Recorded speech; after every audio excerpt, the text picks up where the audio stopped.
Whoa. Hello! Hi. Hi. Hello. Hi. Hi, all. Hiya. Hello, everyone. I'm feeling squishy today. I don't know if you've ever heard of the term squishy, but I am feeling it. I am feeling soft on the feelings today.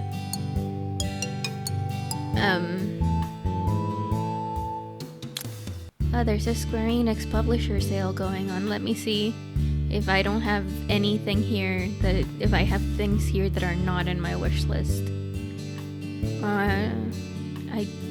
I do need to add this to my wish list. I should probably add this to the wish list. And add this to the wish list. And add this to the wish list. And probably add this to the wish list. Okay. Anyway, today I'm very squishy and I don't like it, so we're gonna get spooked. We're gonna get spooked. Let's get spooked. Let's get spooked. If the game loads. Game, are you gonna load? Yeah. Hi, game. Thank you for loading. We're gonna get spooked. Oh. Controller's not connected. Wait. Abort mission. Controller's not connected. Abort mission. Controller's not connected.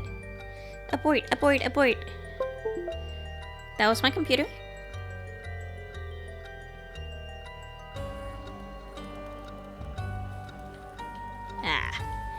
Okay, let's go.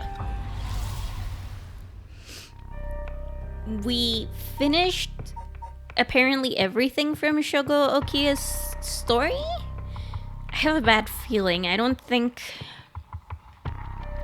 I don't know how I feel about this. And we came to a standstill with the Yako Sakagasaki story. So let's meet up with Tetsuo Tsutsumi. Tetsuo Tsutsumi, Chief Inspector of the Metropolitan Police Department, 1st Investigative Division, is investigating the mysterious death of a fellow officer. He visits the scene of the incident, the former Yasura Gardens, with his subordinate Jun Erio. We met them as Shogo. So that's his name, right? Shogo. Yeah, we met them as Shogo. So let's see what's going on. Let's see how we get spooked.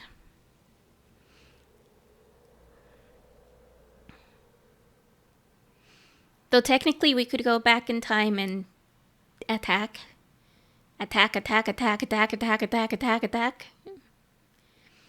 Hey boss, forensic is all done. The crime scene is clean. The other officers have all gone home. It's just us now. The park should be able to open back up tomorrow like nothing ever happened. I doubt it'll get many visitors after everything that's happened. You'd be surprised. Lots of people love that kind of thing. I bet they'll be lining up to get in. Occult stuff is really popular right now. Did you not know that, boss? Sounds stupid.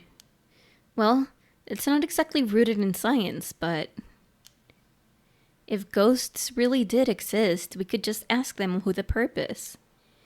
Somehow I doubt it'd be that simple. Oh, but I've heard that high school girls are really into the spirit board things these days. Supposedly you can call on spirits and talk to them by using a board with letters on it. Wouldn't that be something? You can try it out yourself if you're so interested. Hey, that's not a bad idea. Let's give it a go sometime, boss. What now? Stop messing around. You really think we're gonna solve this case by moving a coin across a scrap of paper? Sounds like you know all about it. We've gotta be open-minded. What if that's how police work is gonna be from now on? Don't make me laugh. Listen up, Ario. You can't go blaming the death of your buddy on something like the occult. I don't care if it was a ghost or the occult or what. Whoever or whatever it was that did this, I'll get them. I promise you that. Well, you've got the right attitude, but we don't even know if this is a murder yet. Biases weaken our judgment. Get too fixated on one thing and you stop seeing everything else. Aye aye, boss. So, now that we've finished investigating the scene, let's review what we know. Now? It's getting late. I figured we'd head straight home from here. Come on, we've got to go over all the information we've gathered. And what better place to do that than here at the scene of the crime where we can soak up the atmosphere?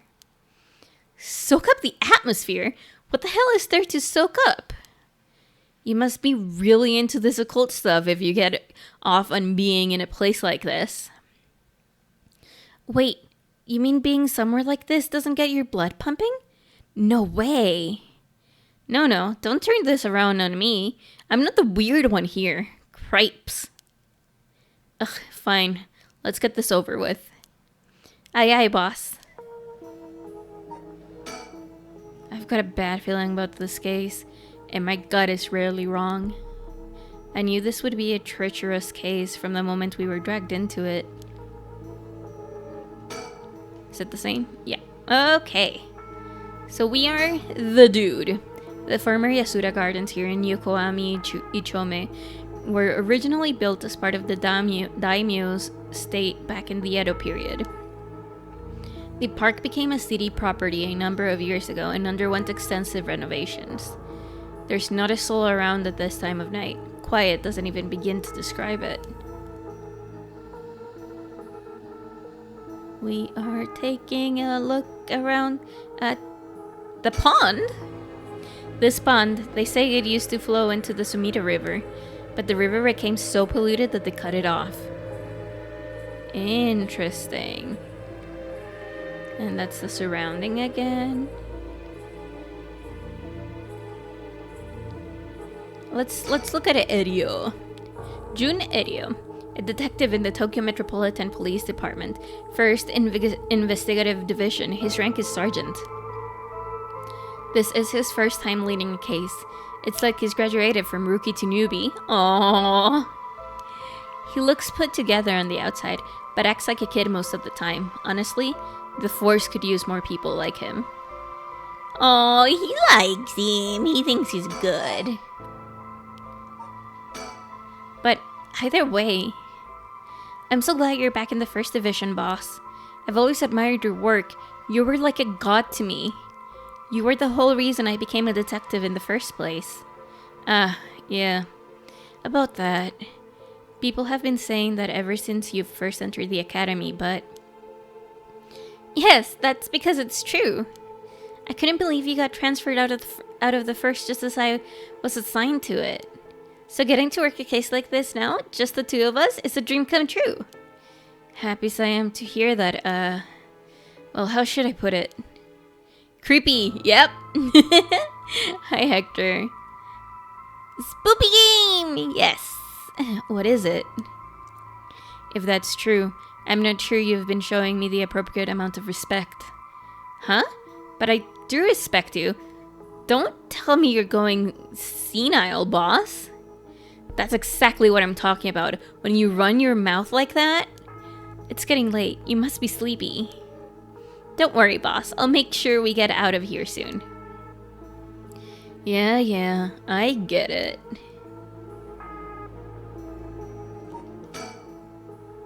Okay. Still the same. I've been wowed by your shrewd detecting skill abilities all day. Oh, really? Funny. I've been wowed by you, too. More about me, please. Oh, it's the same thing. Okay. About the case. So, early in the morning yesterday, a staff member found the victim collapsed here in the park and called the police when they realized he was dead. While there was no obvious external wounds, the fact that he was a police officer and that the evidence was of struggle, and the evidence of a struggle means it's likely that this was a murder. I cannot read today.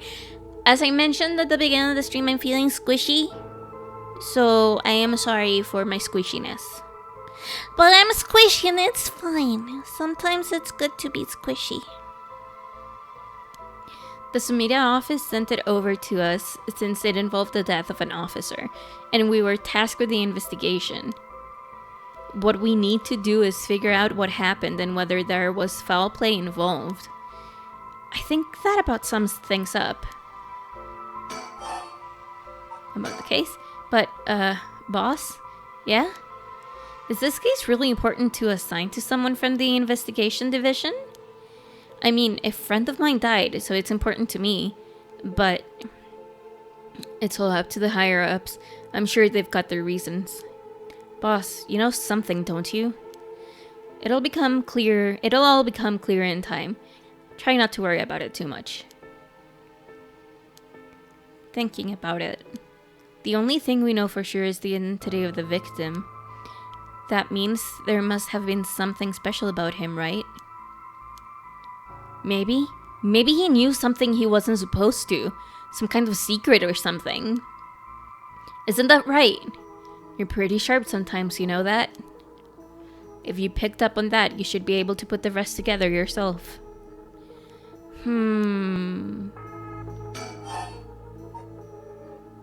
About me. Oh. That's it about me. Well, it's our duty to get to the bottom of a suspicious death, especially if one involving an officer. The victim is Hajime Yoshimi of the Juvenile Division of the Sumida City Community Safety Bureau. 27 years old, single. That's fine. He mostly dealt with cases involving juveniles and education. His rank was senior police officer. You knew him well, didn't you?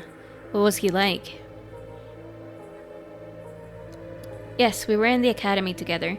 We still went out for drinks together every month or two.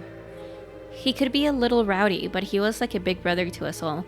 He was kind and cared about his friends. For better or worse, he wasn't the uptight type of cop. The man always showed empathy, and I always heard he was popular with the locals for it. He treated each and every troubled kid he met with compassion. He had a great track record when it came to rehabilitation. Sounds like we lost a good one. Yes, we did. We truly did. I knew being a cop was dangerous. I knew something like this could happen, but it's never easy when it happens for real. I know the feeling. He didn't seem to care much about climbing the ranks, but he was at the top of our class. Only problem was that he took on so much, he had the most unfinished paperwork too. I always felt we need an unusual guy like him to help us solve all our bleh, I can't talk. So that's a sign of maybe taking a sip of water. I always felt we'd need an unusual guy like him to help us solve all of our unusual cases.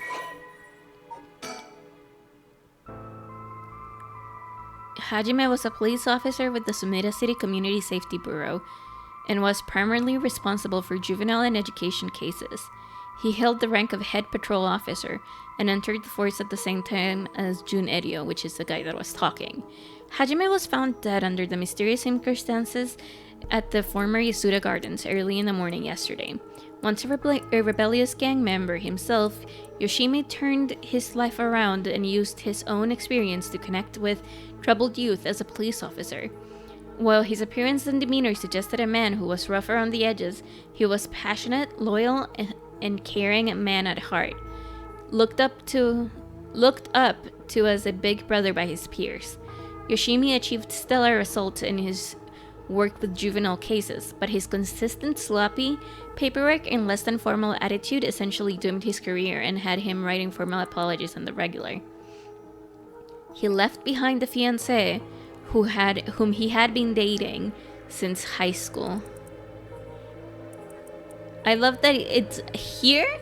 it's Hajime, but then here it's Yoshimi. I love that. Okay. Don't worry, you're plenty unusual yourself. Me? I was the most normal of my classmates. Besides, the real weirdo among us quit the academy a long time ago. There was one even weirder than you. About me! Oh. Still the same. Hajime was quite the bad boy in school, apparently. He ended up with the police a lot. He said the officer in charge was good to him, helped him get back on track. The reason he wanted to become a cop was to pay his kindness forward. Said it was the first time he ever took his studies seriously. I mean, that happens. That's a good story. Love that kind of thing. Makes me want to have a drink in his honor. Please don't make fun of my dead friend. Hey, I said it in his honor. You should aspire to become the kind of cop people miss when they die in the field. You say that like it's a sure thing I'll die. Besides, if I end up biting it, I'm sure you'll be the one who misses me the most, boss. Come on, don't be like that. You'll hurt morale. Well, I guess how much I'll miss you depends on how this investigation goes. I can already see it. Edio, no! Why do you have to go and get yourself killed? I have no idea what's going on in that head of yours. Yeah, that'll be a sight to see. I can't wait. You can't wait for your own death? Get it together, kid. Sheesh, you really are something. Thank you? Is it the same thing? Okay, still the same thing. Still thinking the same thing. What about me? Oh, still the same. What about the victim's family? The Yoshimi family is from Kitasenju in Adachi City, but Hajime's parents died a long time ago. He lived there alone, no siblings or anything. I went to his house a few times for drinks. I was surprised. It's this huge old-looking place. Like, you know, the kind of place that seems super haunted? And he lived there alone. Yeah. He seems like the person that would look up to the ceiling if you tell them that gullible is written on there. It looked like the home of an old noble family. It was hard to imagine him being such a delinquent living in a house like that. There's that bias I was talking about. He's from an old family. I'm sure things were complicated. That's a bias, too. He never talked about any of that, even when we were drunk, so I don't know much about it. Oh, one more thing? Yeah? Hajime was engaged. He had been seeing his fiancée ever since they were in high school. Over 10 years. They just started talking about getting married. What was her name again? He showed me a picture once. She was a beautiful woman. That's so. How terrible for her. But she may know if there'd been anything going on with him lately. We should speak to her. Yeah, his fiancée may have been his only confidant. I'm sure someone at the Sumida Police Department has already contacted her. I'll look into it tomorrow. Hey, boss? I looked into the cases that Hajime was running. Oh, great, that's kind of stuff I want to know too. What was Hajime working on the day he died? Well, according to his report from the day before, he had 2 cases involving juveniles. Uh-huh. The first was the suicide of a high school girl who jumped off the building in Kamizawa last week, which is the story we did yesterday. Yeah, I did hear about that. The girl's name is Michio Shiraishi. She was a second-year student at Komagata High School. But it seems like Hajime had contact with her even before this incident. So she'd be in trouble for some time. That's the thing. About a month ago, he happened to see her walking around town. She looked upset, so he struck up a conversation with her. He was sure there was something bothering her, but she wouldn't tell him what. Must have been trouble at home. That's what he thought too. It seems he visited her home and spoke to her parents, but they said there was no problem, so there was nothing else he could do. And now she's dead. Then it's possible he could have prevented her suicide then. He must have been devastated. And that's why he was looking into this Michiyo Shiraishi again. He must have thought that something terrible had happened that drove her to the end of her life. But ultimately, he never reported the findings of his investigation. I see. And you're thinking that it may have had something to do with his death. Well, we'll have to find out what it is Hajime discovered. Right, let's check the Sumida Police Department about that tomorrow too. If we survive... I hope we survive. About me! On the topic of family. Oh yeah, we get more conversation. I love it. Yeah. On the topic of family, what's yours like, boss? The hell's wrong with you, prying into my personal life all of a sudden? It's just, I've never heard you talk about them or anything. Oh, are you single? Shut it. That's none of your business. Well, ever since I joined the force, I've been thinking. The department really pressures young officers to get married. I wonder why that is. You don't say anything like that, though. How should I know? I caved to the pressure myself and got married 20-some years ago. Huh? So then... God, you're relentless. She took our daughter and left 4 years ago. Thanks for reminding me. Oh, I'm sorry. I can't believe she'd give up on a guy like you. I was never home much. Too focused on work. I'd come home late only to get called right back out again. Plus, being a cop is dangerous work. I don't blame her for getting fed up with it all. How sad, especially when you're out here putting your life on the line. Oh, is that why you transferred out of the first? I was already too late by then. You better be careful, Edio. You say that, but there's not much I can do, is there? That's the nature of our job. There aren't many who can really understand it, not unless they're involved with police work themselves or related to someone who is. But wait, you have a daughter, boss? You really think I want to talk about her after all that? Have some sense. Come on, I promise, I don't mean this the way it sounds, but how old is she?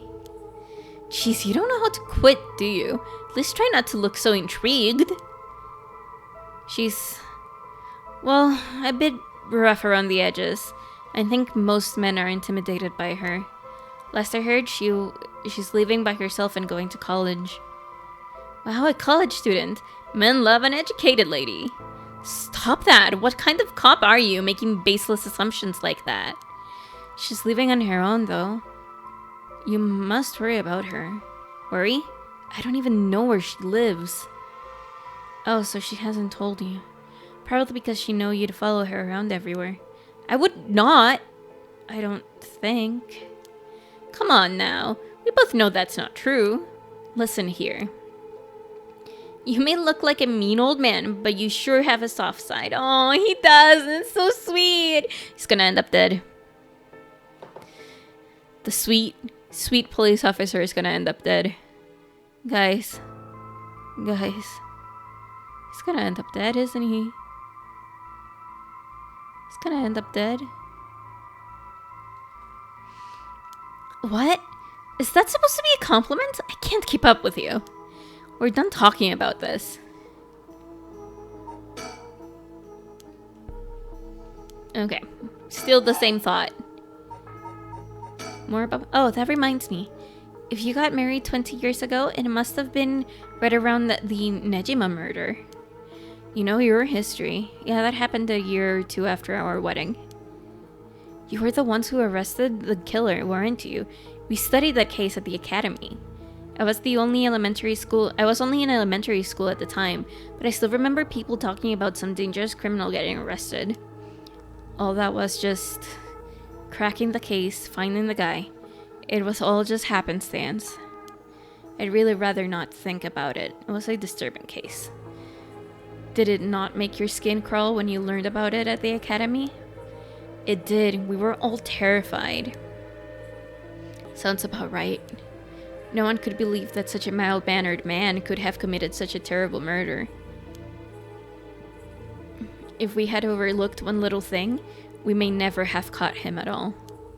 I think I remember hearing there was only one charge brought against him in the end. That's right. We didn't have the evidence. We knew there was no way such a meticulously planned crime could have been their first, but we may have stuck Fumichika Nejima in a cell, but it was no victory. He always had the upper hand. And all the damage he did to everyone involved, especially the victim's classmates. It's already been 20 years, huh? God damn it. This is why I try not to think about it. I'm sorry. Ooh.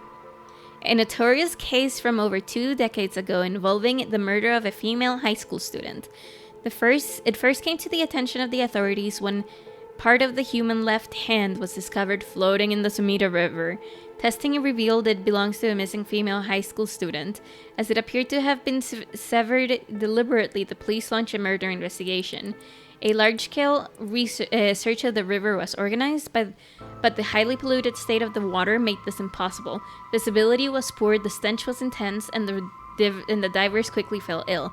They succeeded in recovering only the victim's head and what appeared to be part of her leg before the search was called off. At the time of the incident, the Sumida River was as polluted as it ever had been. Neither fish nor shellfish could survive in it, eventually causing the annual fireworks festival to be called off indefinitely. Over the course of the search, the police discovered a number of unidentified human bones. This caused a stir among the public, as several other young women had gone missing in recent years in the Tokyo area, and it was feared that they may have fallen victim to the same fate. Forensic technology at the time, however, were not advanced enough to determine the identities of the deceased, so the police were unable to open any inquiries. Due to the overwhelming lack of circumstantial evidence, the investigation ground to a halt until a hitherto unrelated individual came to its attention. During a questioning about separate incident, Fumichika Nejima, a 36-year-old shop owner with no relation to the victim, divulged details about her that had never been released to the public. An investigation into his background was conducted, leading to his arrest. You lost the stream? Is the stream down? No, the stream's not down. Oh no, you lost the stream! No! Oh no!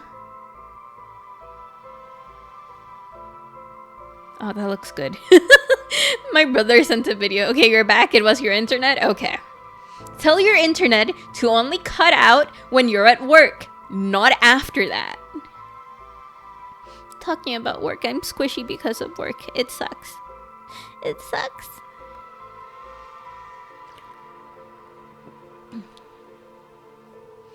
Okay, let's see what else. Nejima testified that he had snatched his victim from the street and confined her in the underground storeroom of his shop, which also served as his living quarters. He chose her for no special reason, but Cable does not listen. Yeah. He chose her for no special reason, but simply decided she was an opportune target on seeing her walking alone at night. After keeping her locked up for several days, he restrained her, sewed her mouth shut, and severed her fingers and toes with a box cutter while she was still screaming conscious. As she screamed silently behind her sealed lips, he proceeded to her wrists, her ankles, her elbows, her knees, working his way inward slowly and methodically. His victim constantly wavered in and out of consciousness. Her ordeal continued until she died of bloodless. Nejima dismembered the rest of the body and disposed of it behind his home in the Sumida River before cleaning his storeroom and returning to his everyday routine as if nothing had happened. The brutality of his actions shocked the nation when they were eventually reported. Yeah, no, this is... Oof. This is like Criminal Minds dark. Once apprehended, Nejima readily divulged the details of the murder, but was less willing to explain his motive. When asked, he would only break down in tears saying, "I don't know what came over me. I know it was wrong." In the end, the police could extract nothing more from him than expressions of remorse, although the efficiency of his methods strongly suggested that he had committed similar crimes in the past. No corroborating evidence ever came to light. Nejima was sentenced to life in prison at first hearing. The sentence was imposed with no appeal from the defendant. Oof. Okay. What were the notes in Michio?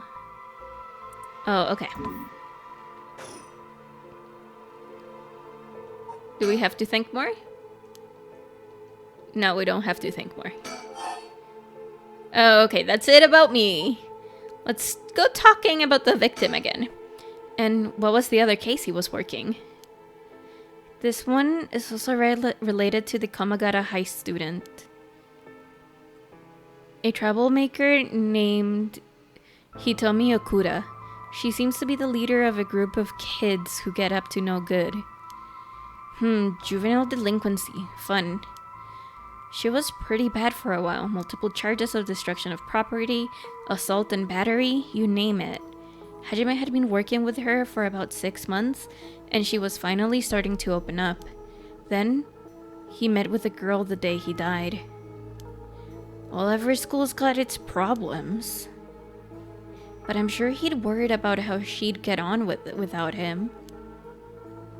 Right, just when she'd finally found an adult she could trust, she might act out without someone to help her get it through this. We'll have to make sure the Sumida Community Safety Bureau does their job. But,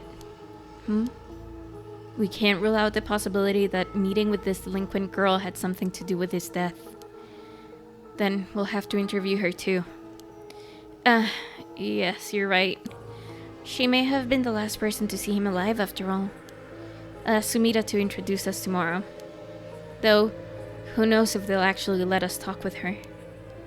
That's what we hired you for. Lay a little boyish charm. I can understand he has that boyish charm that's pretty cute. He does. And also, Tsutsumi is also a little bit on like the old man that I would be okay snuggling with. I don't know. I like both. One is boyish and cute, and the other one's handsome. Yeah, that's the word I'm gonna use. The other one's handsome. But one of them is like very boyish and cute, and the other one's handsome. I can't. Oh, oh no. Oh no. I know. I'm getting red in the face. Oh no. Anyway, back to spoopiness, I guess.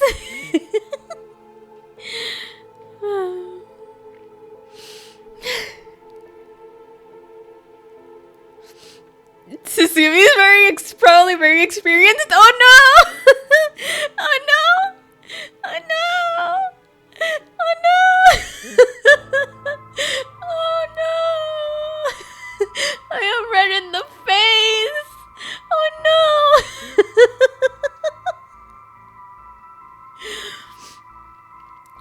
Like a little boyish charm on them, and if they need convincing. Yeah. I'm sure they'd prefer me over a scary-looking old man like you. To be honest, young Firi wouldn't mind either, and Firi now I don't think wouldn't mind either. Oh no!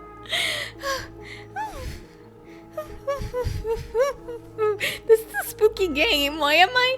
This is a spooky game. I'm gonna drink water. Okay. Okay. Back to the game. Watch it. I'm still your superior. You ought to act like you respect me, at least.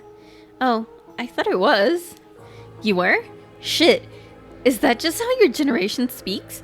You really are a new breed. It's probably just me, actually. Well, don't think you can get away with that with other people. So, anyway, boss. Were you even listening? We've got quite a bit to look into tomorrow. First, the 2 Komagata high school cases that Hajime was handling. And we need to speak to with his fiancée as well. I believe that's it for tomorrow. Okay. Notes on Hajime Yoshimi. Body found in former Yasuda Gardens. Estimated time of death 2 days prior at approximately 11 a.m. Fatal Frame games have taught me anything is that you can be scared and horny at the same time. I mean, that is 100% true. And some of the Resident Evil games as well, weirdly enough. I mean, but there's Albert Wesker, so. There's Albert Wesker. That's all I'm gonna say. I mean, also Leon S. Kennedy, Shiva, Chris. Yeah. Those games are also on the scary side, but not quite as scary as like Fatal Frame. But yeah. Cause of death, acute heart failure, causes unknown. Signs of struggle found at the scene, efforts to locate witnesses underway. Body discovered by groundskeeper, currently investigating the fiancé of the deceased and 2 female students from Komagata High School that the deceased had contact with as persons of interest. Do I think? Nope. Just not a bad feeling about this. Cause of death. As for the cause of death, we won't know until the autopsy is done. From what we've seen though, it appears to be some kind of acute heart failure. But since he had no record of chronic illness and had no visible wounds, it's possible that poison or drugs could have been involved. Dying in the middle of a park like that, it certainly seems suspicious. We found signs of a struggle at the scene, as well as footprints belonging to an identified individual. We've got people trying to identify those footprints. If we can find who they belong to, we might be able to figure this whole thing out. Yes, wouldn't that be nice if that were the end of it? The only thing Hajime had on him were his badge and his wallet in his pockets. So we can't rule out a mugging. Though there probably aren't many people who think to try mugging a cop as big as him. I've also heard that Hajime got into a fair few fights in his younger days. He started judo once he became an officer and rose up the ranks quickly. Sounds like the perp would have been pretty strong to take on Hajime.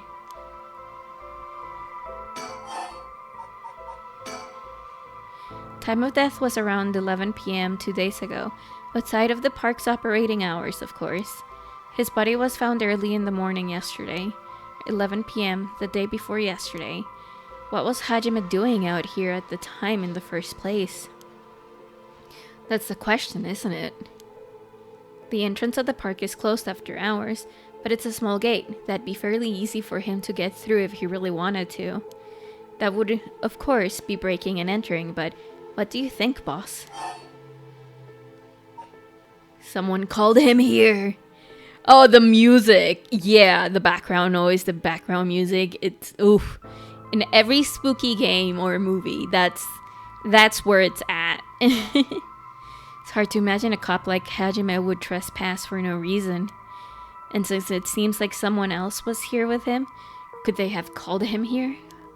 Oh, that does seem likely. They must have been talking about something pretty sensitive to come here in the middle of the night. So Hajime met someone here to discuss something in secret. And then they got into a fight? No, that wouldn't match the cause of death. There were no wounds in the body that would indicate a spontaneous scuffle. The perp must have planned something. You think it was meditated? That would mean they called Hajime to... Oh, They called Hajime to the park with the intent to kill him. Well, there is still a possibility that it was just some kind of accident. Maybe the perp tried to threaten Hajime and things went south from there. We should be able to get a clearer picture once we know exactly what killed him. Right. About the occult. So, all this occult stuff, have you heard about it, boss?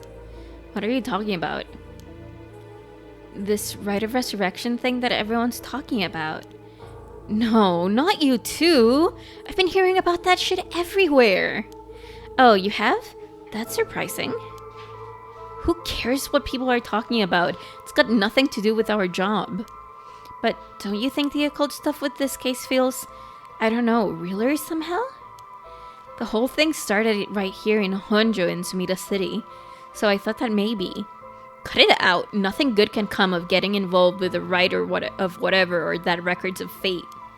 Sounds like you know all about it. Boss, are you secretly into the occult? Stop that. Seriously, this isn't a joke. We don't know. Seems like none of them so far? Who knows? I get why you'd be intrigued by something called the Rite of Resurrection after a buddy of yours died, but bringing the dead back to life? That's stuff of fantasy. It's not real. So don't go hoping for miracles. I keep getting hopping and hoping confused because my brain is dumb.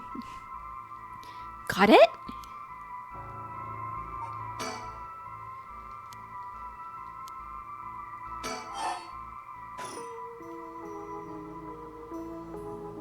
One more look around. We looked at the pond. We did everything we could. Now it's time to get spooked.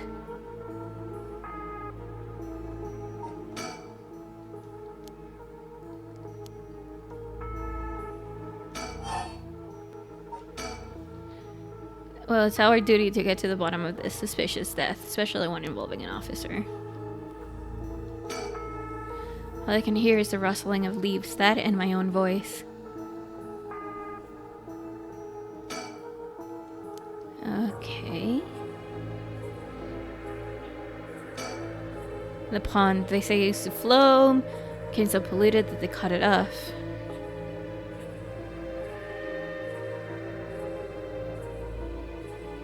Oh, we haven't checked the scene, apparently? Well, that didn't appear. Anyway, this is where the victim was found. It's clean now, and that's why we didn't know about it.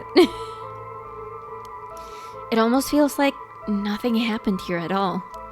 But once an incident like this has come to pass, there's no going back. Not that knowing that is any consolation. Well, boss, I think that about does it. Right, let's call it for tonight. I'll see you tomorrow. Ah! God, what is that? Huh? Boss? What's wrong? Don't tell me you're going senile. Damn it! It was that case all along. Boss? What is it? Is something over there? Ugh! Such deep sorrow and resentful memories flowing into my mind. Kill them. Kill them! Those who spread lies. Kill them all! You have acquired the power of the Curse Stone, the Evergreen Beach. You can use it to kill those who intentionally try to mislead you. Press the Use Curse button when someone lies to you. Okay, let's read this again. Yay! Once upon a time in North Okurabashi, a beautiful beech tree stood in the garden of Lord Shinden's residence, now known as the former Yasuda Gardens. It was so impressive that the house became known among the people as the Beech Residence. Somehow no one had ever seen a single leaf fall from the tree. As rumors spread of the eternally green tree, it became known as the Evergreen Beach.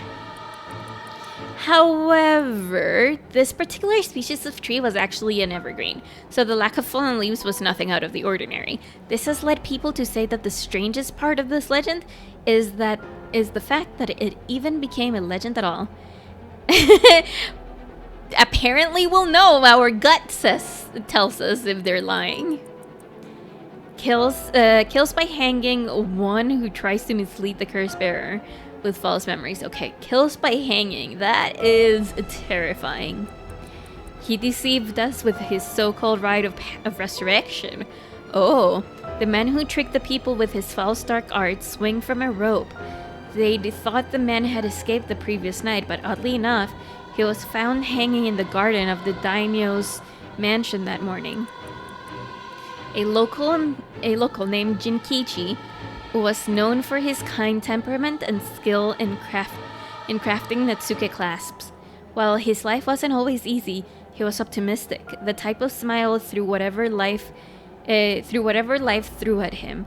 He was the kind of man who would take care of those who didn't have anyone else to rely on. The prosperity that the ukiyo-e boom brought must have been what fanned the flames of his greed. The old craftsman was found in a miserable state, as if sentenced to some cruel fate. Perhaps he'd ended his own life, unable to bear the weight of his crime. But dead men tell no tales, and the people thought of him as a bad man, even in death. He hung there for days, till his neck stretched horrifically, a visage of pain still etched on his face. It was clear he must have struggled greatly as he died, his flesh marked with dark scars where the rope wrapped around his whole body. The beech tree's leaves do not fall, and neither did the man's body hanging from it, as the mansion owner was not at home. Another unfortunate event. The people held their tongues, fearing divine punishment, but the rumors persisted nonetheless. Oh boy!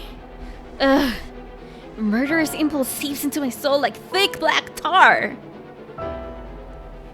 Shall we go on a murder spree today, guys? Now. Kill! Can you hear it, Curse Bearer? You who so strongly desire the right. Kill them! I really am enjoying the lore in this game. We desire the right of what? How do we desire the right, though? Boss? Boss, what's the matter? Don't tell me you really went senile. Sorry, I'm fine. Erio? Yes? I have some bad news. Oh no, your senility is kicking in, isn't it? No, we've got a bit of trouble in our hands. Looks like we'll be working some overtime. We're not going home tonight. Huh? What are you talking about? Ton ton ton!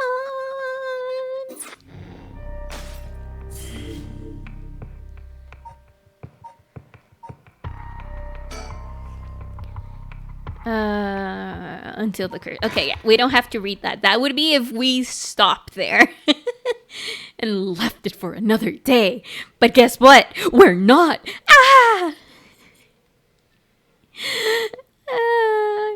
I like this game. It's funny and it's scary and everything. Anyway. Okay, so let me get this straight, boss. The rite of resurrection really exists? And to use it, you have to kill people using the power of the curses from the 7 mysteries of Honjo?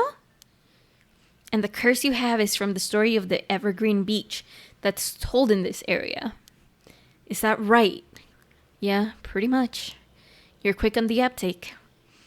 You weren't your usual silly self when you were explaining, so I knew you were telling the truth. I'm never silly. No, you can't.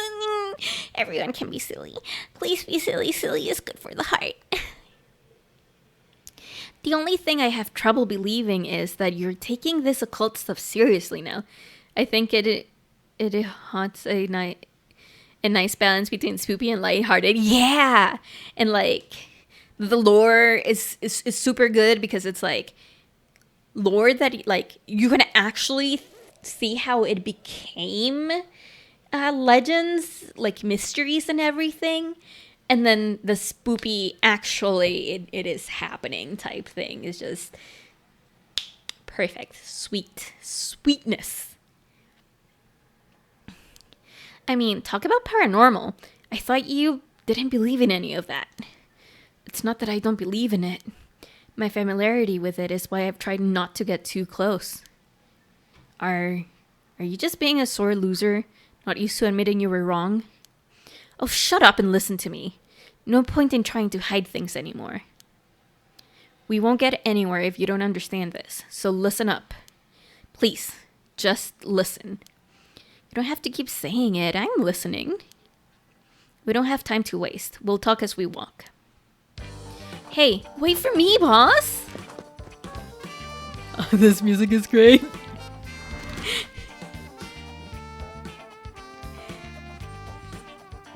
This music is great. I know I have to change places, but this music is great.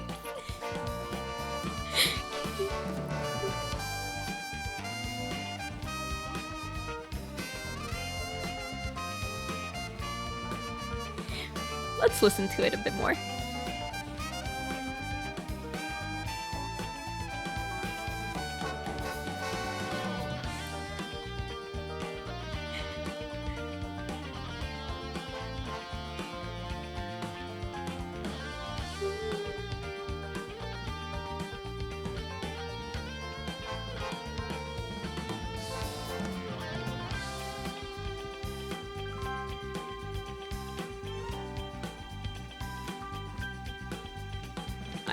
I'm really liking this. This is great. The song is so good.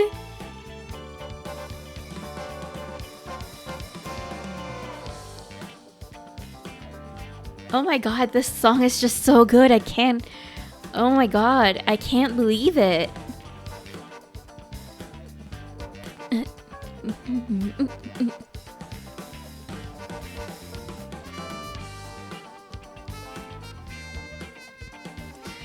Square Enix, whoever is your composer for this game, 10 out of 10.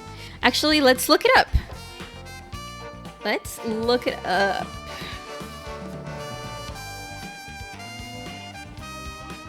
Paranormasight composer Hidenori Iwasaki.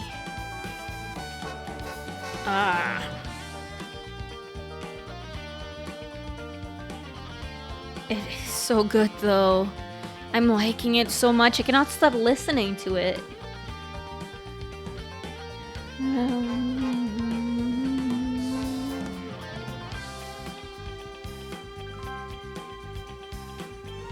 Let's search for Hidenori Iwasaki. He is 51 years old. What video games have you worked on, if I can see? Ha! Chocobo GP! Final Fantasy Crisis Chronicles. Final Fantasy Crystal Chronicles. Crystal Chronicles The Crystal Bearers.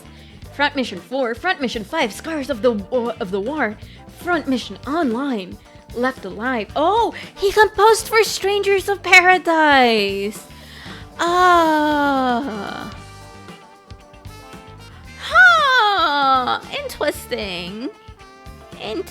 Interesting. Yeah, his music is great.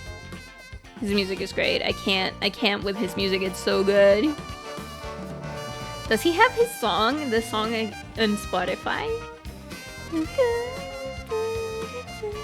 He doesn't. Interesting.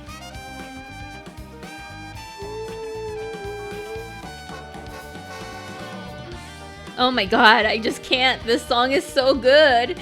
Oh, this song is so good. I can't stop listening to it. Oh my god. 10 out of 10. I love this song. I can't. Anyway, let's drink some water and go back to spoopies. Okay.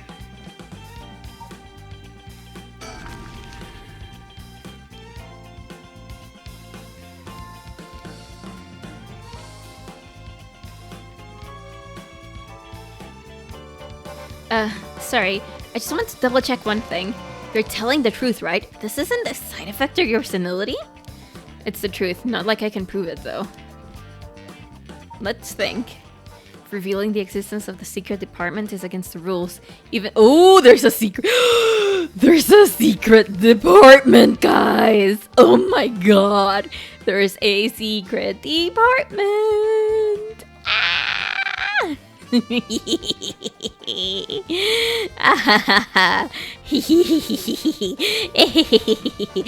love all of this. And the song is just so good. I love it! Ah!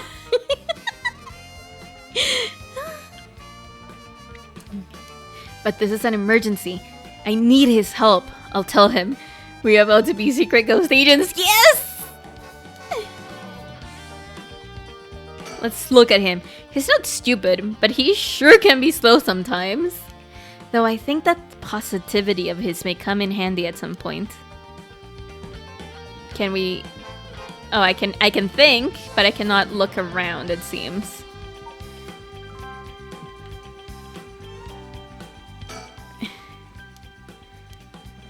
Okay. I'm sure you already know this, but this is all top secret. No sharing it with anyone. Right, you can trust me not to.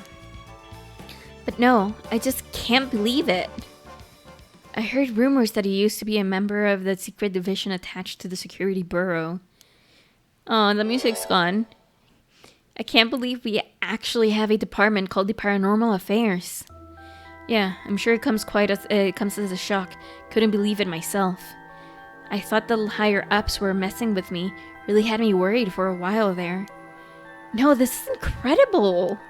That's the whole reason I became a cop. I was always fascinated by secret agencies and stuff. You serious? But thinking about it, it totally makes sense.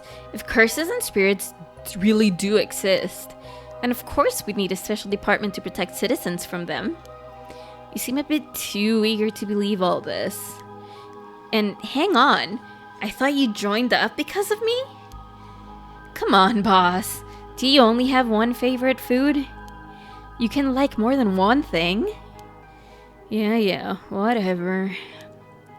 In any case, the official stance is that the supernatural doesn't exist, so Paranormal Affairs operates in top secret. Still not sure why this stuck me there. Those 4 years, I worked nothing but cases involving the supernatural. Ooh. Although officially called the Tokyo Metropolitan Police Department Security Division Special Security Unit, Paranormal Affairs Bureau, it is more commonly referred to simply as Paranormal Affairs. Only a handful of people know of its existence, even within the police force. As the name suggests, it specializes in the investigation and resolution of cases involving paranormal phenomena. Since the existence of paranormal phenomena is not public knowledge, nor is it readily believed by the general population, the Bureau's activities are conducted in the utmost secrecy. Currently, there are only 5 members, including the chief. The Bureau has a network of psychic contacts across the country who assist with their cases, including Mio Kurosusu, the girl that we did the Ouija board with. The Bureau undertakes investigation into suspicious stories that cross their desk, though the vast majority turn out to be hoaxes. Due to the sheer volume of cases, close-lipped, experienced detectives without paranormal abilities of their own, such as Tetsuo Tsutsumi, are sometimes assigned to investigate. The current Paranormal Affairs chief is a man named Kuiru Nakagoshi. He was born to a family of psychics who have been involved in keeping the world safe from paranormal phenomena for generations, and has served as Mio Kurosusu's mentor since discovering her. Oh, that. Okay. Kuiru. Oh my god, that is such a weird name. For me, like, probably isn't that weird in Japan, but like, to pronounce with all the weeb names that I have, Kuiru is such a weird name for me. It just doesn't. Kuiru. Oh, queer. Quiru is an elusive figure. Very few have met him in person, and he is rarely seen in the office. It is said that this is because he has oft been the target of curses. However, some theorize that it is in fact because Quiru is not actually of flesh and blood at all. His seat in his office is usually occupied by a nue, a legendary creature found in Japanese folklore. The nue resembles an ordinary white thrush that acts as Quiru's messenger, leading to some bizarre scenes of police officers earnestly reporting their findings to a bird. The term Nakagoshi case serves as a code name used to refer to cases under the investigation by the Paranormal Affairs. I love this game. Ooh, persons of interest. Okay. Ooh, we have more information on both of them. The fresh-faced police detective that Shogo Akiemera Midoricho Park. Jun is a young detective with the Tokyo Metropolitan Police Department, 1st Investigative Division with the rank of sergeant. Jun encountered a curse echo while investigating the mysterious death of his colleague Hajime Yoshimi in the former Yasuda Gardens with Tetsuo Tsutsumi. When Tetsuo explained to him that the supernatural is real, he accepted the fact without a moment's hesitation and vowed to help his partner solve the case. Born to a relatively well-off household, Jun developed a healthy sense of self-esteem and an optimistic outlook on life. Although watching action movies and detective series as a kid instilled in him a desire to help those in need, it was the sight of Tetsuo Tsutsumi, who was in charge of investigating a case Jun was involved in as a student, that truly inspired him to become a police officer. While Jun still maintains a strong respect for Tetsuo, he also gets much enjoyment of making casual cracks to get a rise out of the veteran officer. As an adult, Jun continues to hold on to the faint hope that the world is as he pictured in his youth. A thrilling place in which superhuman heroes do battle against secret evil organizations. He attended the police academy with Richter Kai. We've met him! Richter Kai, we met him! Oh no! Who is now a private investigator. The two initially become friendly when Jun found Richter holed up alone in a reference room, scouring over old crime data, and invited him to go bowling, a popular pastime during his era. The gruff police detective that Shogo met at Midoricho Park. Tetsuo is a veteran detective at Tokyo Metropolitan Police Department 1st Investigation Division. He was possessed by the Evergreen Beach Curse Echo while investigating the former Yasuda Gardens, previously a member of the Secret Paranormal Affairs Bureau within the Tokyo Metropolitan Police Department Secret Division. He makes use of this experience to investigate the ongoing large-scale curse incident with his partner, Jun Eryo. Rather than sitting behind the desk, Chief Inspector Tsutsumi always worked in the field as he moved his way up to the police force. Behind his stern face lies a compassionate man ever prepared to help his fellow officers. That same attentiveness to his work and colleagues, however, cost Tetsuo's marriage several years ago. Tetsuo has a penchant for candy and desserts, which he tries, but fails, to conceal from other officers. At the risk of appearing soft. Oh no, I love him! I love him even more! I wanna bake him cookies! He delights in buying local sweets wherever he is sent to investigate a case, and would often volunteer to be dispatched to distant locations to acquire them while he was in the Paranormal Affairs Bureau. He's also surprisingly knowledgeable about current trends, a trait he puts down to investigation-related research, but which is actually spurred by his wish to have something to discuss with his daughter. Oh no! I wanna bake him cookies and hug him. Oh no! My heart! I love him so much! I can't! I love him so much! He's so sweet!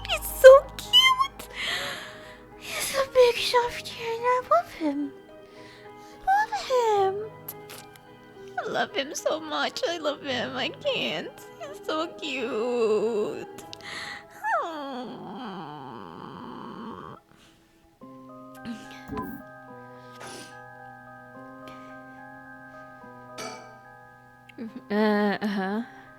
Okay, still the same thing. So, do you have it? Have what? Spirit sense, of course. Are you what they call spiritually gifted? Nope, I never felt anything at all. Even if I did, I'd be lightweight at best. 1 beer and I'm down for the count. Oh, I love him! I love him even more! Oh no! Oh no, I love him! Oh, huh. Is that how people in the field quantify someone's spirit sense? Like how much liquor they can handle? Nope, that's just me. Thought it'd help get the point across. Oh, huh. Sorry, seems like I keep disappointing you. No, it's not your fault, boss.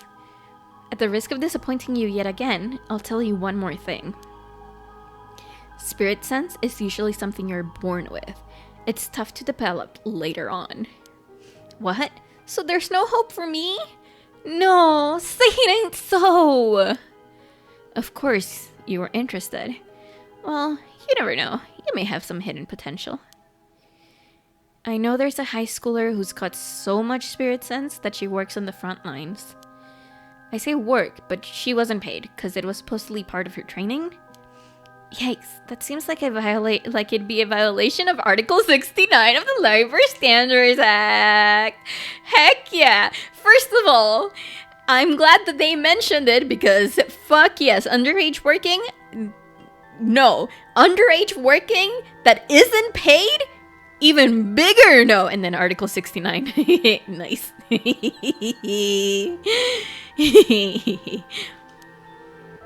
Wow, you really know the law. No comment. Even the occult field has workers' rights issues, huh? Everything has workers' rights issues everywhere. Just reminds me that I am so squishy because of work. It's all work's fault.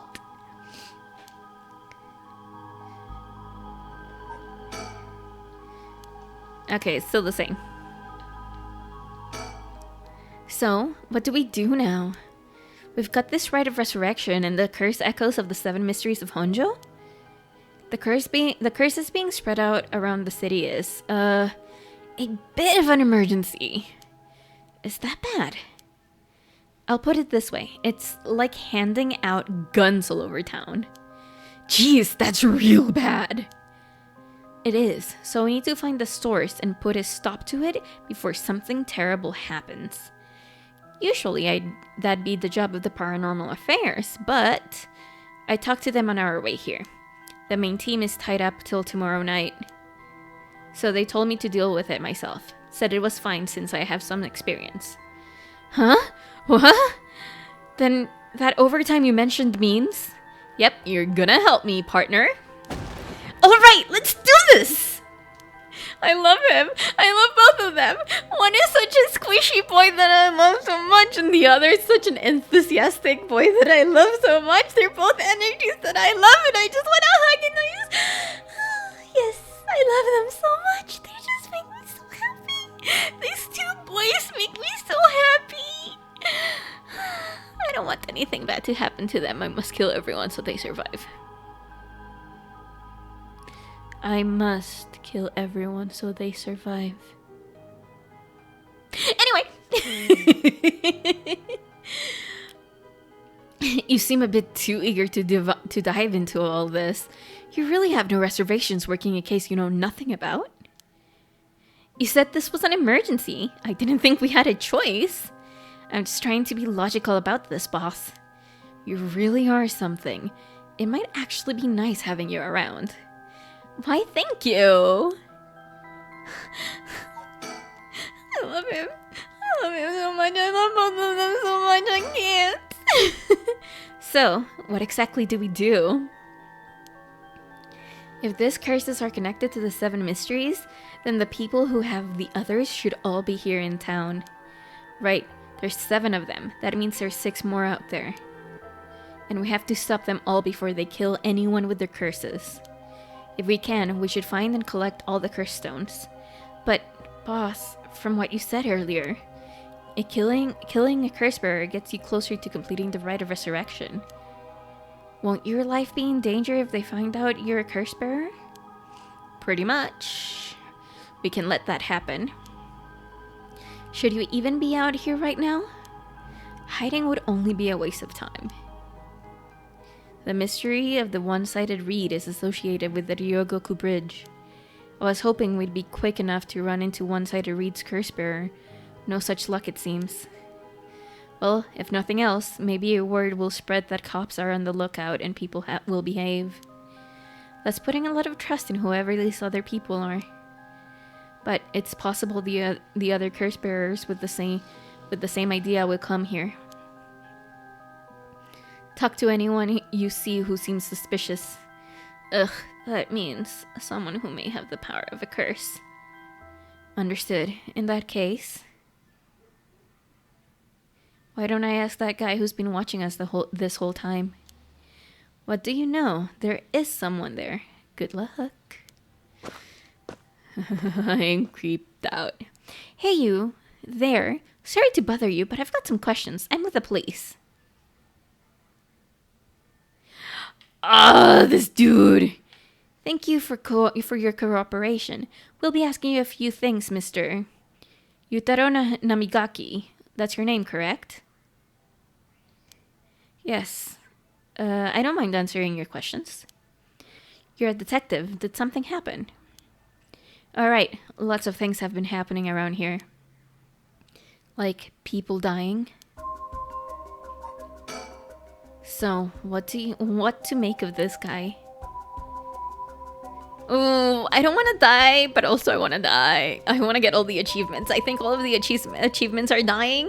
If this were a normal case, I'd be fine letting him take the reins. But curses are involved here. I should take over.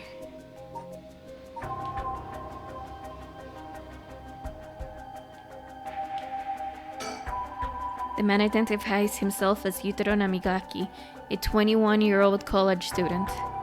He was watching us so calmly. We need to be careful with this guy. Boss, let's talk to this guy.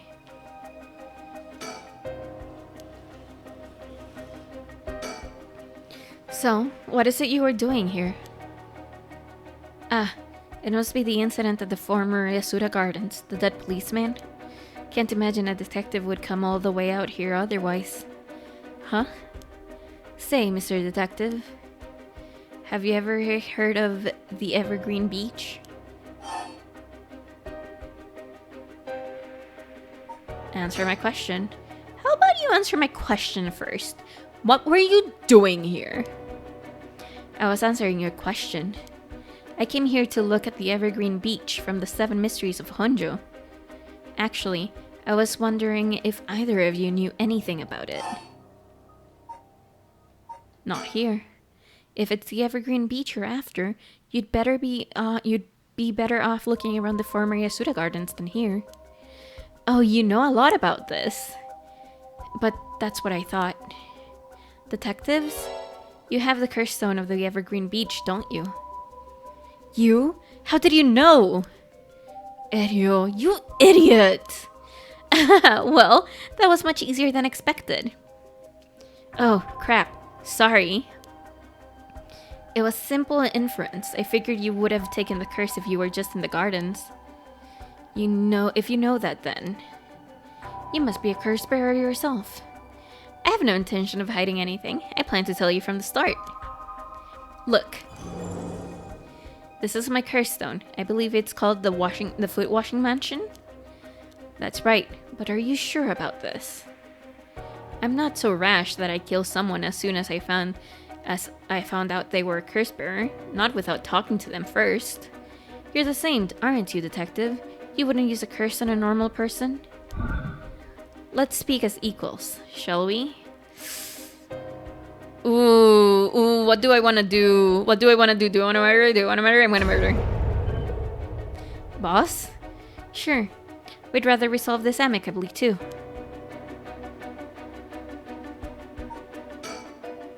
He really is a curse bearer. He may only be talking to us to try and activate his curse. Have to be wary of anything he asks me to do. I could tackle him and pin him to the ground, but that might have to do something to do with his curse. Any slip of the tongue could get us killed. You have to try and discern what activates his curse. So, what do I do? I did try, so I think this is what it is. But before we talk, there's something I should tell you. This is my curse stone, the Evergreen Beach, just like you thought. What? But why did you tell him? As for how the curse works... Boss, are you having another senior moment? If you tell him that... It hangs to death anyone who would try to mislead me. So if you try to lie to me, the curse stone will let me know. I don't have to use it to tell. Understand? Oh, really? That's super useful! I see. Understood. That's pretty useful power for a detective. Now then, let's talk.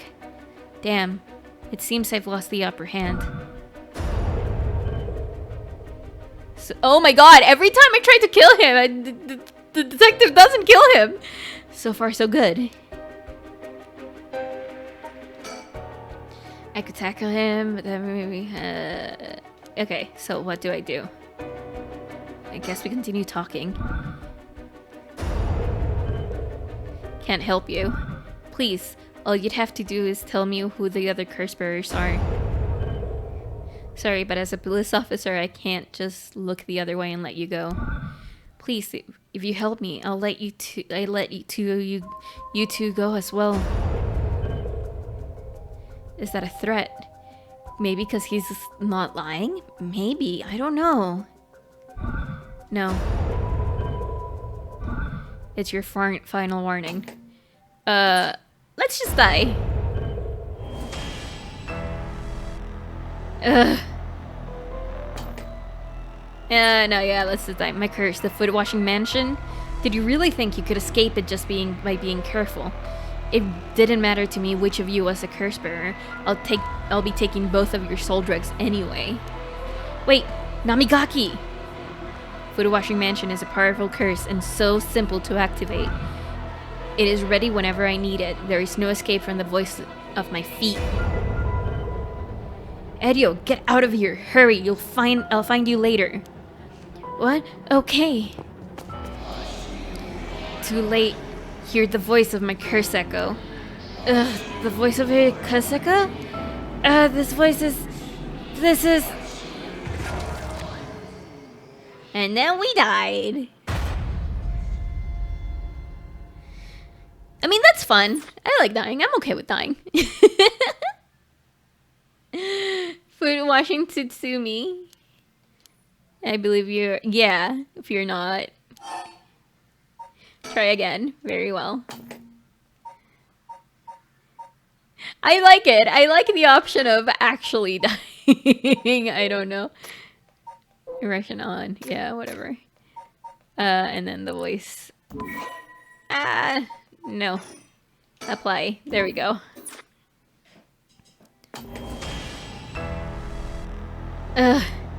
My curse, the foot washing mansion!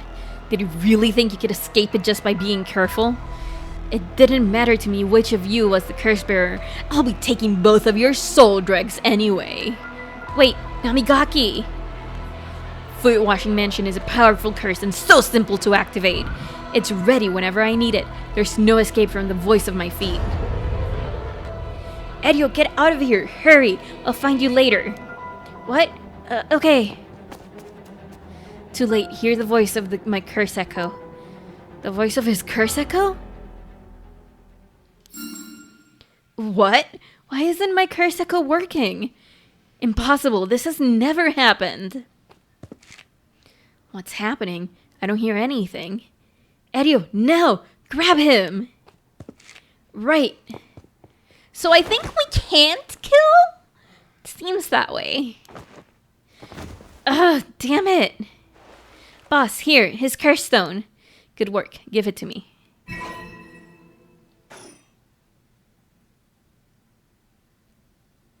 Damn it, why? What do you think, boss? Should we lock him up?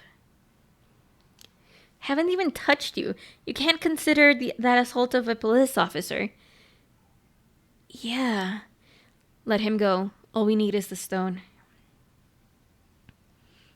Ugh, how could this happen? My right of resurrection. Give it up. The right was too good to be true from the start. I don't know what happened to you, but you'd be better off mourning whoever you lost the right way. Now get out of here. Damn it. Phew, that was a close one, huh, boss? Would probably be dead if he activated his curse. Yeah, I'm not sure what, but something stopped his curse from... Ugh. Boss, are you okay? Does having another cursed stone hurt? Yeah, the curse from this one is flowing into me, too. Oh no. I saw what activates the curse of the foot-washing mansion. The resentful memories bound to it. Ah, I see. I always thought this one was one of the stranger of the 7 mysteries. Now I know why. This sure is something. What did you see? Let's save that for later. All you need to know is that this is a particular powerful curse. We're lucky we took it from him quickly. Phew. Ooh, we get to know! We get to know! Yes! I love hearing all about this. This is a story of something that occurred in the dead of night in the residence of Mikasacho, modern-day South Warigesui Street in Kamisawa. Oh, right, this one. The foul-smelling wind rattled the house. Suddenly, a giant foot drenched in blood smashed to the ceiling. "Wash it!" it commanded.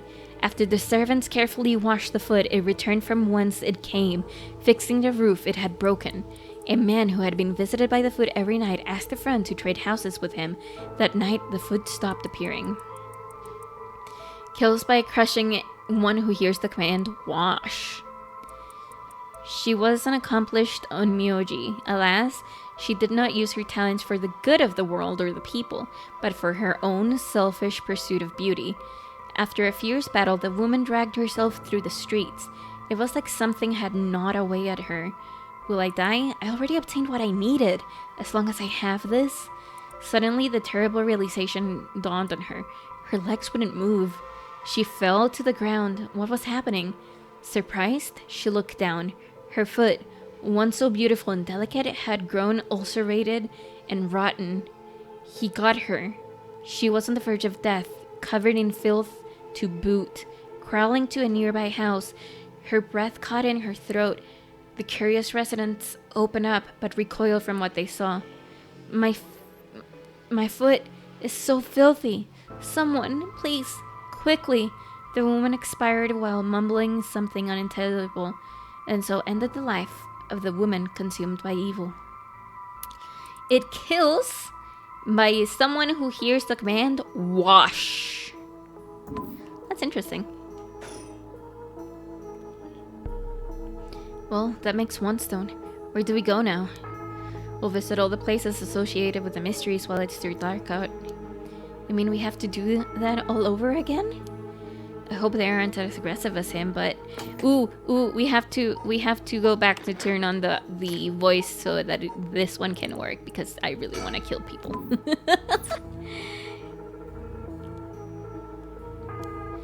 People will do crazy things to bring back someone they love.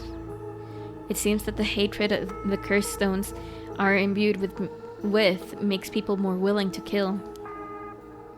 Really? Then what about you, boss? I'm fine. I may not have any spirit sense, but I'm tough when it comes to this stuff. That's why they love me in paranormal affairs. So you're spiritually gifted after all. Alright, let's head to the next place. Let's get to the good part. The music? Oh.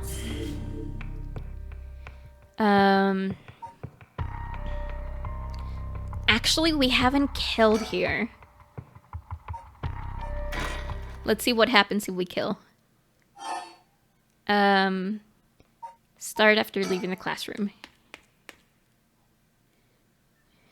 I know this is such a 1080, but... They didn't see our faces. Oh no, this is not where I want it to be. Story chart. Yeah. This, I want to resume from the beginning.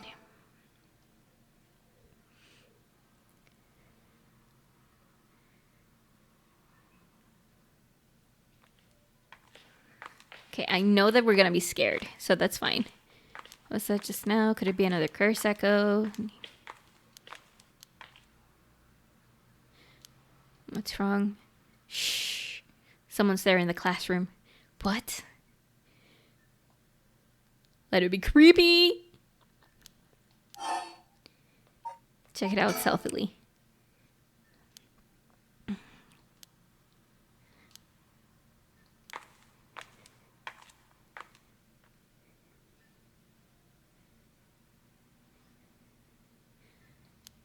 Try and get a look around.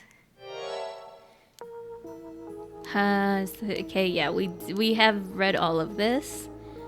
What's going on here? That bastard.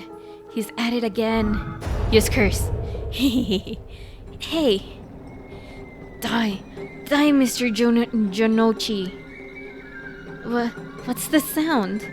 No, Yako, stop. You'll kill Hitomi too. I have to do something. Hey, over there. Who's there? I was seen? It didn't work? Run, hurry. Interesting. So they're coming after us. Let's hope they didn't see our faces. But Yako, what came over you all of a sudden? Sorry, thanks for stopping me. It's like the uncontrollable rage suddenly welled up inside me. I wonder what's got into me. I can barely even remember what happened. I'm really sorry. I do think it's partly the curse's influence on you, but we certainly saw something shocking. My heart's still pounding. I'm a little surprised, he told me from Class A. She tends to stand that a lot.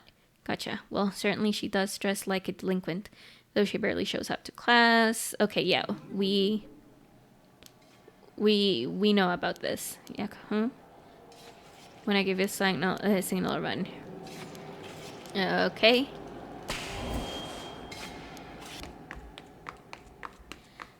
Don't look back, don't look back, don't look back, don't look back, don't look back. Okay.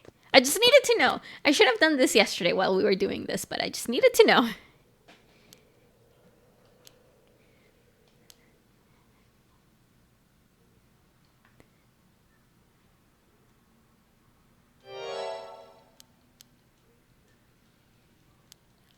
Yeah, we have read all of this. I'm not acting out. What about you? Should you be smoking on school grounds? Well, it ain't lit, so it's alright. It's, an accessory. Hey, don't you go changing the subject. There's just not letting my guard down with you. So, why are you so late? Well, I forgot something in the classroom. Okay, this is the same thing. Okay. Worried about you.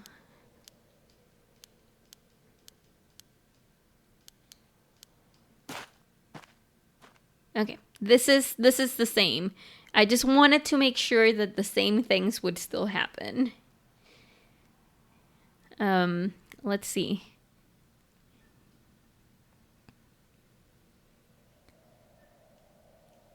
And then we continue with the detective, which I adore.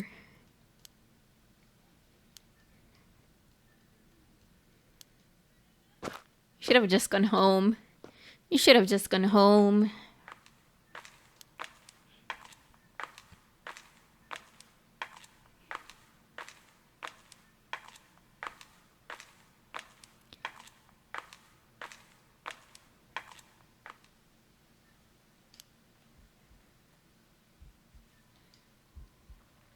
Yep, you should have just gone home. You know what happened. And then the spoopiness.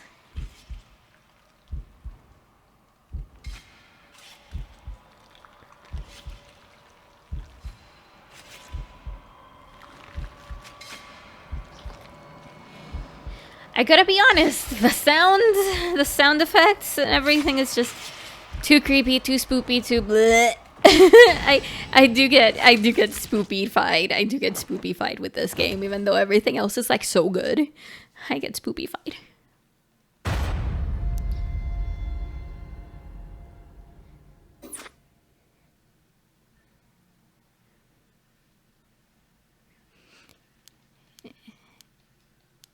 The sound design is great. Yeah. Okay. And now let's go back to the detective. Midoricho Park. Heck yeah. I kind of wish we had the music. The music was great. Why didn't we get the music again? Oh.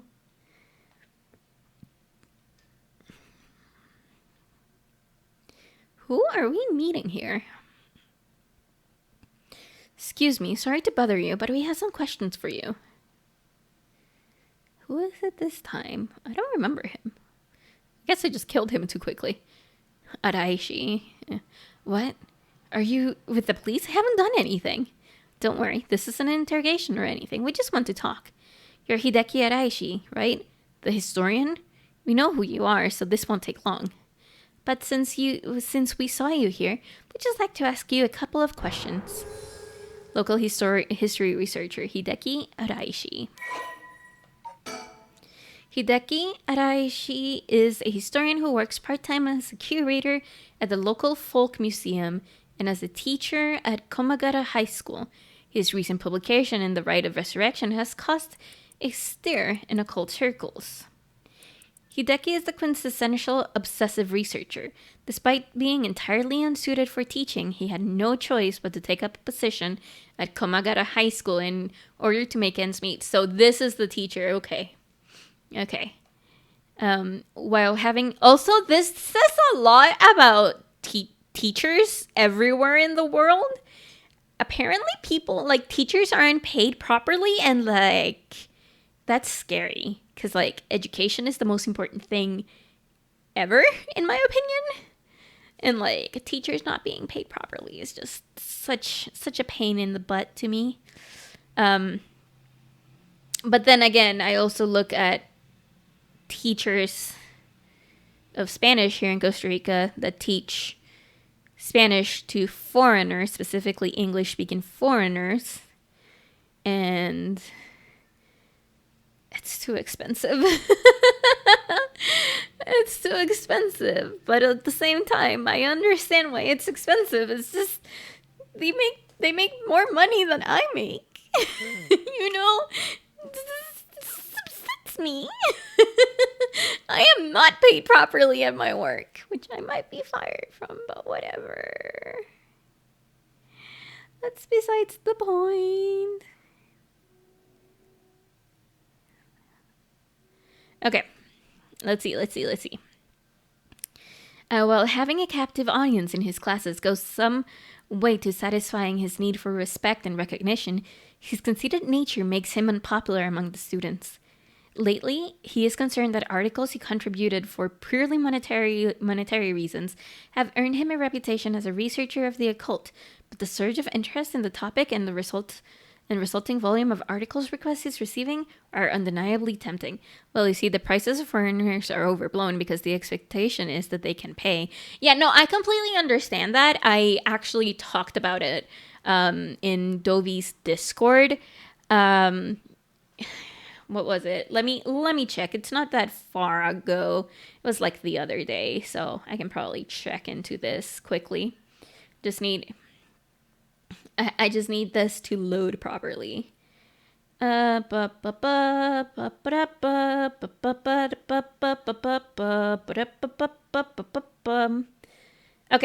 I just remember why my husband still doesn't have Spanish lessons.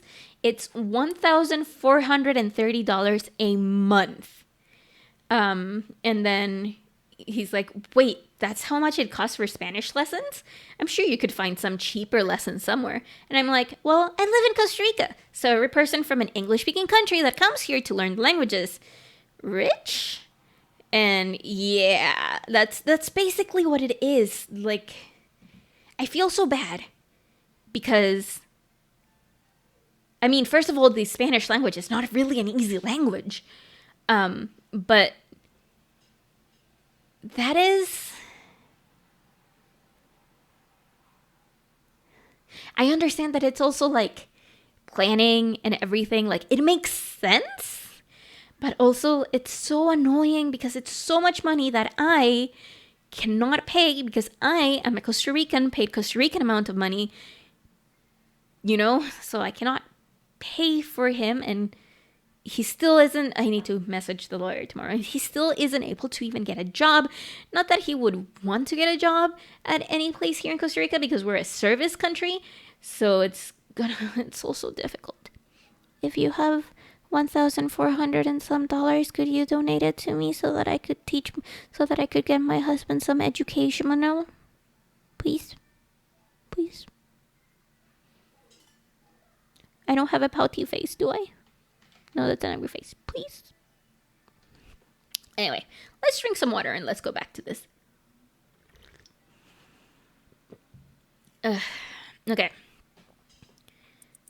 Hideki is a regular at the Kurokikyo Cafe in Hokusai Street. Ooh. We'll probably learn about that place. Where he can be found outside his work hours writing essays and manuscripts. His published books include A Study of the Unknown and an Introduction to Banda History. No, not Menudillo.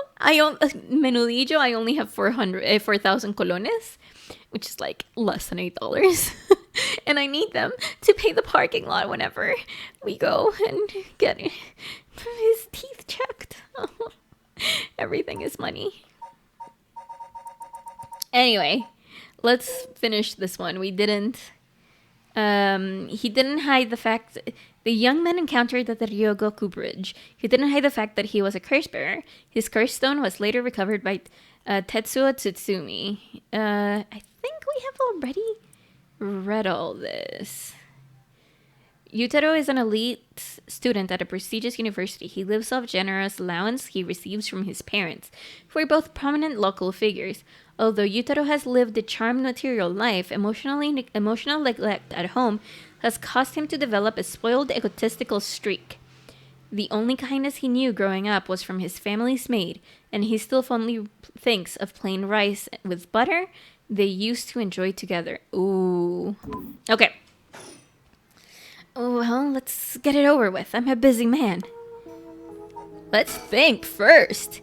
Hideki Araishi. He says he's a local historian, but supposedly he knows more about the rite of resurrection than anybody. The fact that he's here at this time of night, it's plenty possible that he's a curse bearer. Questioning people like this can put unnecessary stress on them depending on their position. This guy is pretty sharp. I have to play it safe and only push him when I see an opening. Okay. From appearances, it's hard to imagine this small, bookish, well-spoken man being very dangerous. But in this day and age, you never know. I should be careful. No, Mr. Araishi. What were you doing here at this time of night? Doing research, of course. Day or night, information never sleeps. That's an admirable philosophy. You know, your research has been quite the talk around town. What was it they were saying? The scroll of dates. It's obvious you don't know a thing. It's a record of fates. How rude. Yeah, that's it. Sorry about that. I should have done my research. But it's true that you found some kind of ritual in that book, right? What? Don't tell me you want to know how to carry out the rite of resurrection, too. To be perfectly honest, I'm tired of people asking me about it all the time. None of you can even care about the local history. You just come crawling out of the woodwork when something interesting comes up. Looks like I hit a nerve. If you think you can force me to tell you because you're policemen, you're sorely mistaken.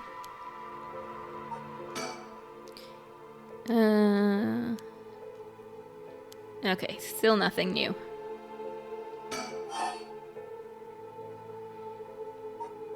What were you doing? Was the research you were doing just now also related to the rite of resurrection? Well, yes, that's right. What exactly were you looking for? I have no reason to tell you that. You wouldn't understand anyway.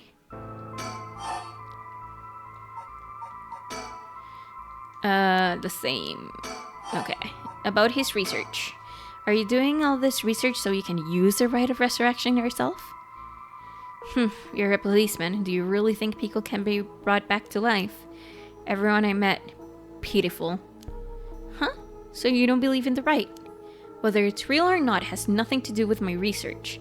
Such things are better left to the occult freaks. Or so I thought. Things changed.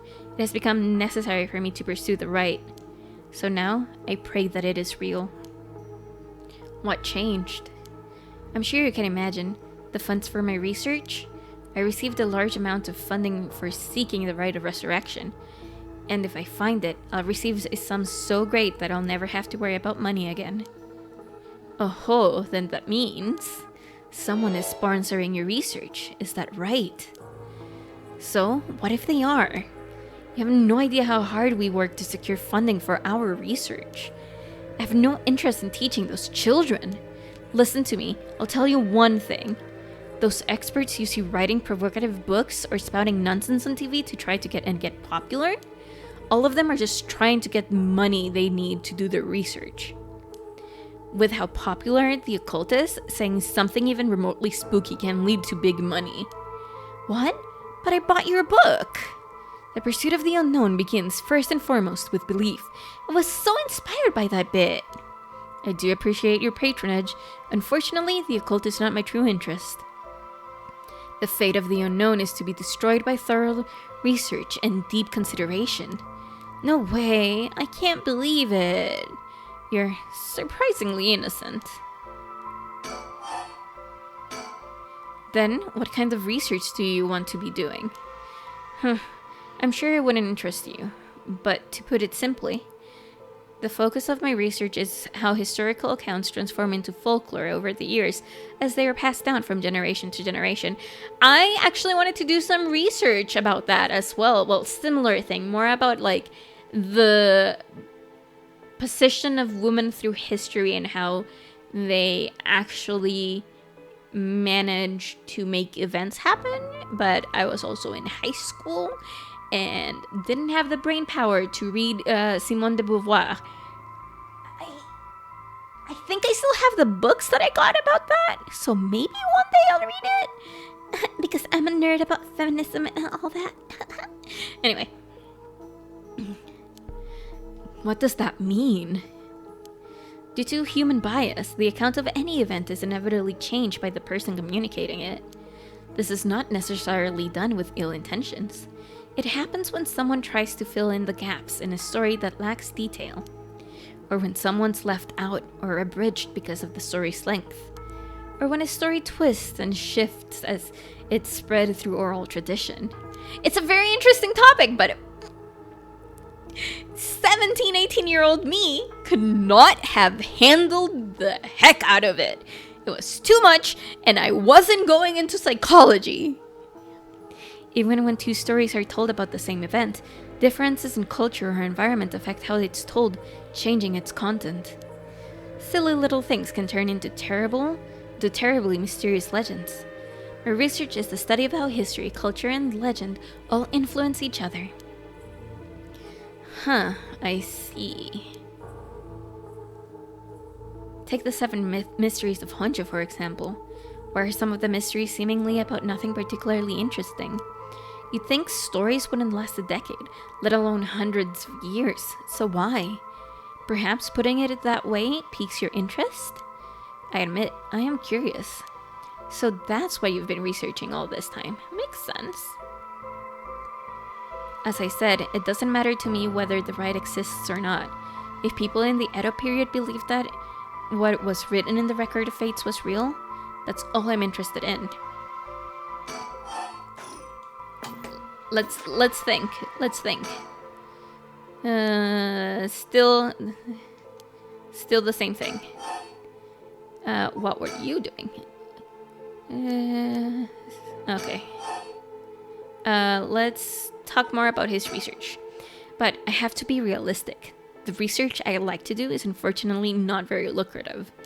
That's why I need to take some risks.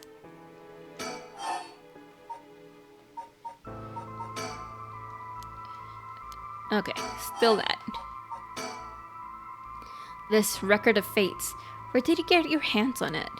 The storehouse of an old private residence in the city, just as the public was told. I am unable to be more precise due to an agreement with my informant. Well, in that case, I think I might have a guess as to what it is you are looking for.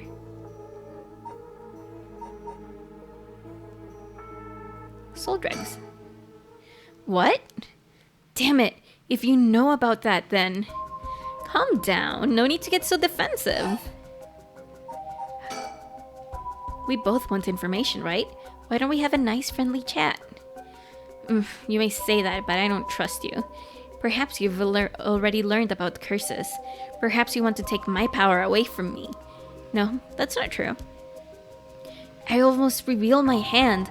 I'll say nothing else. Sorry, I'll be taking my leave here. Hey, stop! Ugh, he's so fast.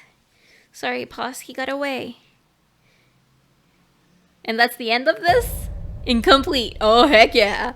Oh, heck yeah. We get to go back and do it again. Resume. And from last conversation with Araishi. That was close. That was so good, though. That was so good. I am enjoying the hell out of this game. Calm down. We both want information, right? Why don't we have a nice, friendly chat? A curse stone? You're a curse bearer. A leaf. It is the evergreen beech, then. Yep. Well, show me yours. This is mine, the ever-burning lantern. Interesting. I won't mince words. I'd like to confiscate your curse stone. Excuse me? You may be a policeman, but you have no right to do that. The police are aware of how dangerous the stones are. I could arrest you under Article 1, Section 2 of the Minor Offenses Act. Or you hand it over and all you lose is your secret ability. Think of what would happen to all your research if you were arrested. I'll call your bluff. The stones could never be used as evidence. If you want it, you'll have to take it by force. I find it hard to imagine that an officer of the law could use a curse on a citizen. You can't touch me, which means I have no reason to continue this conversation. Sorry, I'll be taking my leave. Aww. Again. So I have to be straightforward, but I don't want to be straightforward. But I have to be straightforward, it seems. I have to be. Oh no, what if I don't wanna?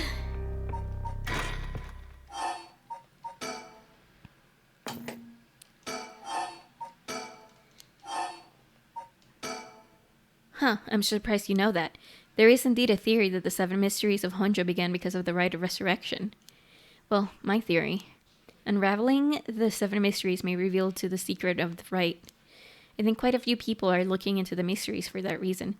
Midoricho Park is connected to the story of the Taiko of Tsugaru, right? That's right, but that isn't the issue at hand. Ooh, we get to ask all of that. Ooh, we get to ask all of this! Heck yes! What? Damn, if you knew already then. Oh, Shoker sound.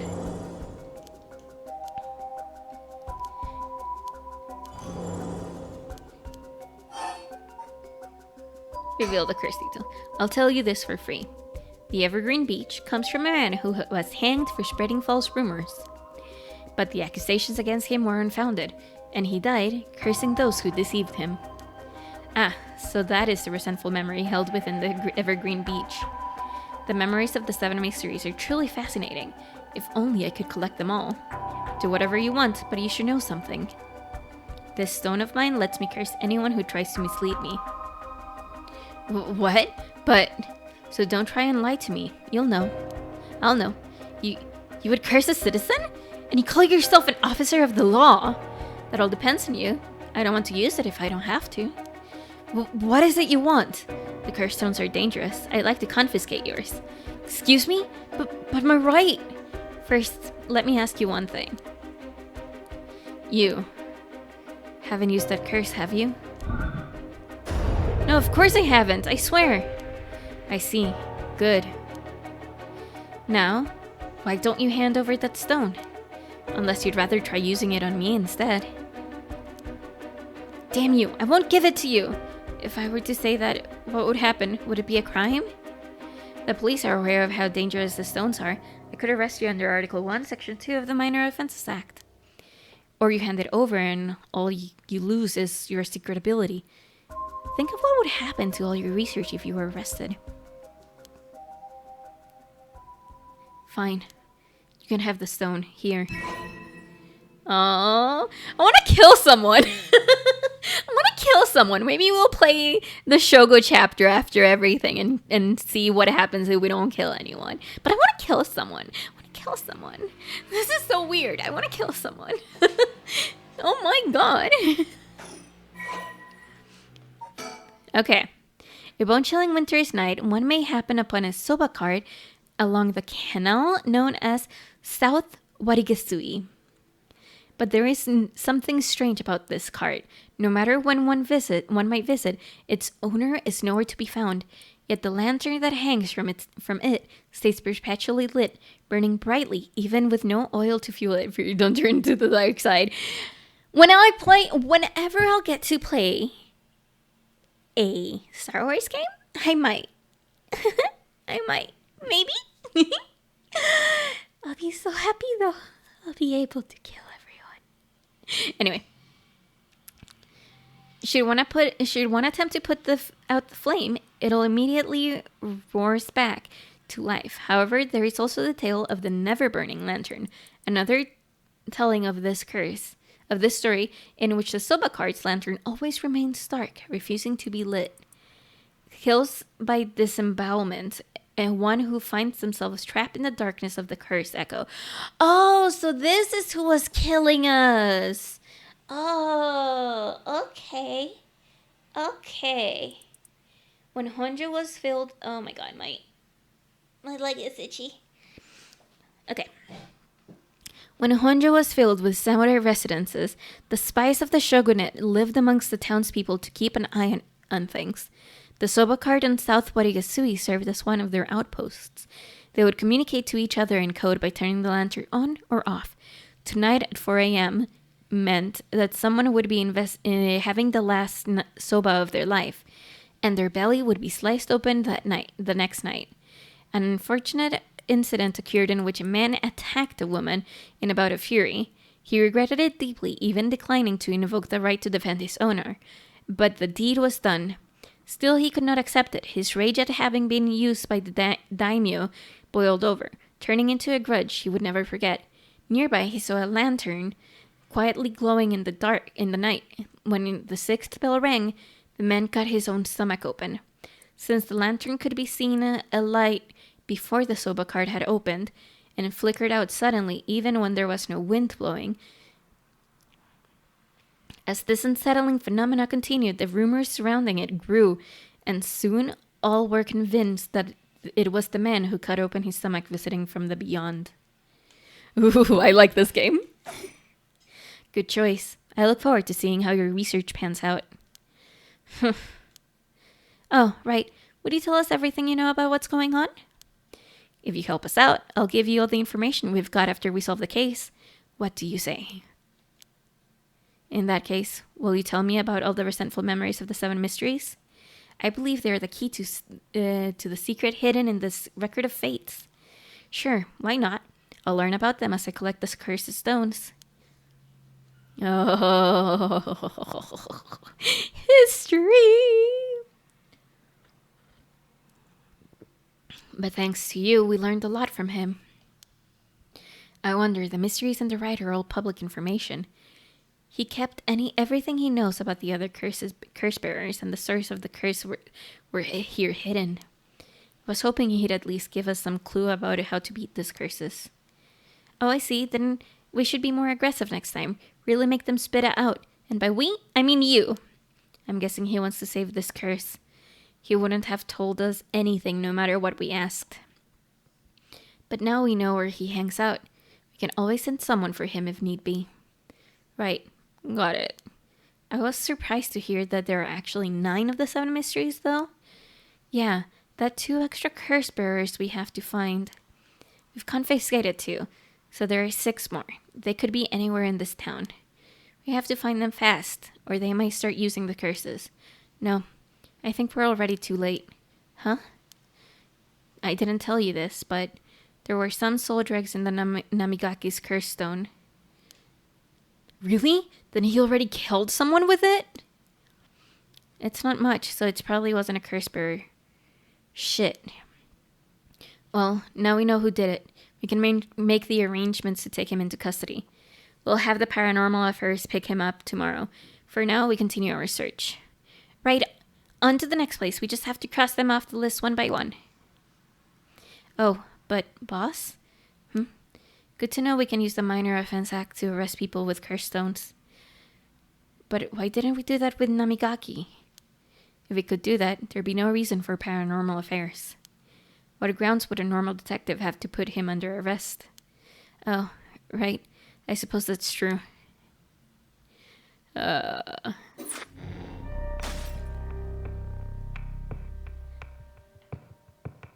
Wait, we can't do this? Interesting, so we have to do this.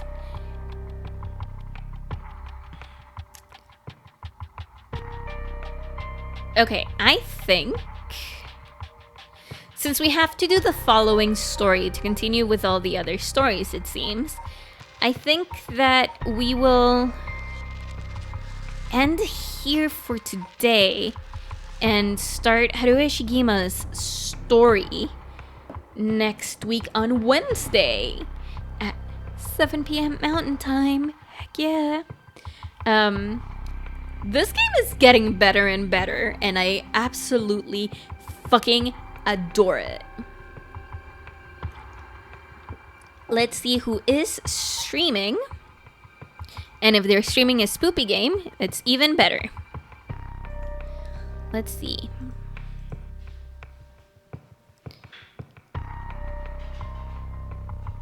No, you're not live. That's not a spoopy game. Thanks for the good stream. Yay! Not a spoopy game. Oh, no one is streaming a spoopy game. Anyway, we are going to raid Messianella with Lord Dump. Thank you guys so very much for being here today. It was a very low-key stream in which we learned a lot. And apparently we can't kill, which is sad. Maybe next game we shall play something that in which we can kill. I'll think about it. Bye guys. See you on Monday for Pokemon Day, in which we play Pokemon Snap and take pictures of everything.